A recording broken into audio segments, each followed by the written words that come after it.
Nah, kembali lagi ke permasalahan surat. Nah, kalau dengan munculnya surat ini yang mendasarkan ke KDK dan hasil rembuk nasional, yang sehingga keluar surat ini dengan 5 poin, yang isinya itu tadi sudah kita bahas di awal, Kang WH juga udah bahas bahwa nggak, rembuk nasional itu sendiri itu kan musyawarah tuh, itu kan bukan suatu putusan kongres atau ini, ya, itu kan bisa dijalankan bisa enggak. betul. Tapi kan kemudian hanya diambil poin yang menguntungkan salah satu pihak. Ya, setuju. Nah, kalau dengan kondisi seperti ini, menurut Kang WH, siapa yang sangat-sangat dirugikan dengan dikeluarkannya surat tersebut? Ya jelas anggota lah. Kenapa? Anggota nanti pasti ya anggota. Kalau sekarang yang harus bertanggung jawab AHU, Dirjen AHU harus tanggung jawab itu. Dengan keluarnya surat ini? Ya. Tapi kan dia mendasarkan kepada hasil putusan KDK yang keluarkan PP. Maksudnya apa? Ya kan dasarnya kan dari KDK dan rembuk. Kan sudah saya jawab. Emang apa hubungannya AHU dengan KDK dengan ini?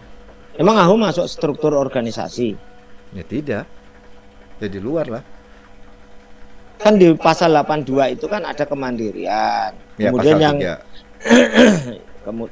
poin ketiga, bukan pasal 3, 82 poin ketiga. Poin kelimanya kan di situ kan coba dibaca poin 5 itu kan Kementerian Hukum dan HAM bisa.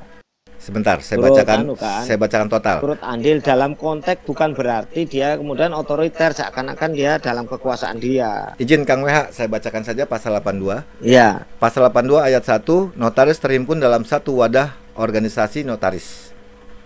Pasal 2, wadah organisasi notaris sebagaimana dimaksud pada ayat 1 tersebut adalah Ikatan Notaris Indonesia. Ya. Pasal 3, organisasi notaris sebagaimana dimaksud pada ayat 1 merupakan satu-satunya wadah profesi notaris yang bebas dan mandiri yang dibentuk dengan maksud dan tujuan untuk meningkatkan kualitas profesi notaris. Ya, kalau yang dibentuk dengan maksud tujuan itu di mana? Anggaran dasar. Iya. Pasal 7. Bebas mandiri itu maksudnya apa? Iya, tujuan organisasi. Ya tidak ikut campurnya pemerintah, tidak boleh pemerintah itu menggunakan tangan besinya, kemudian itu nggak boleh. Ya, oke, terus lanjut. Ayat 4, ketentuan mengenai tujuan, tugas, wewenang, tata kerja, dan susunan organisasi ditetapkan dalam anggaran dasar dan anggaran rumah tangga organisasi notaris. Nah, paham itu? Iya. Paham kan? Iya, paham banget. Baca nggak itu, Dirjen itu? Pasal 5, ketentuan mengenai penetapan, pembinaan, dan pengawasan organisasi notaris diatur dengan peraturan menteri. Nah, itu kalau dia mau ikut campur. Sekarang Dirjen itu ada nggak itu peraturan menteri yang terkait dengan itu? Peraturan menteri kan hanya pengawasan, pembinaan dalam konteks secara universal, umum. Iya. Itu undang-undang loh. Masa sekelas Dirjen enggak paham, enggak pecus membaca itu? Berarti surat ini tidak ada cantolan hukumnya dong berarti? Enggak ada, dia itu ngawur aja itu. Dasarnya apa dia? Anggaran dasar jelas, cantolan hukumnya di undang-undang. Makanya gini, sebenarnya ini kalau saja ini kita itu tidak berbesar hati, itu kita gugat, kita laporin bisa. Gugat, laporin menteri, laporin ke presiden. Ini kan bahaya. Organisasi ini kan dibutuhkan pemerintah. Oke. Bukan berarti pemerintah justru malah dengan tangan besinya mau ikut menentukan, mengakui sampai ini. Emang organisasi ini pengakuan, memang ada Anda punya kewenangan misalnya. Bisa mengakui sampai ini kan mana dasarnya apa? Kalau mau menafsirkan pakai ilmu, nggak asal-asalan. Karena penafsiran itu nggak bisa asal suka-suka konstruksi berpikir.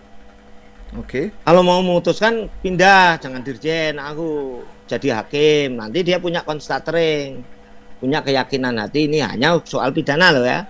Perdata nggak bisa. Hakim itu secara perdata nggak bisa. Hakim itu secara perdata itu terikat azas preponderance of evidence. Oke. Dia harus memutuskan segala sesuatunya itu berdasarkan alat-alat bukti, dokumen-dokumen tertulis. Oke. Ada itu di 164 AIR itu 284 RBG 1866 PW, ada ketentuannya. Iya, iya, paham, paham, paham, paham. Nggak asal-asalan. Ini kan melihat ke kenyataan. Ini Dirjen ini kan nggak baca. Saya nggak yakin kalau Pak Yasono mungkin lah. Pak Yasono itu orang pinter. Aku tahu Pak.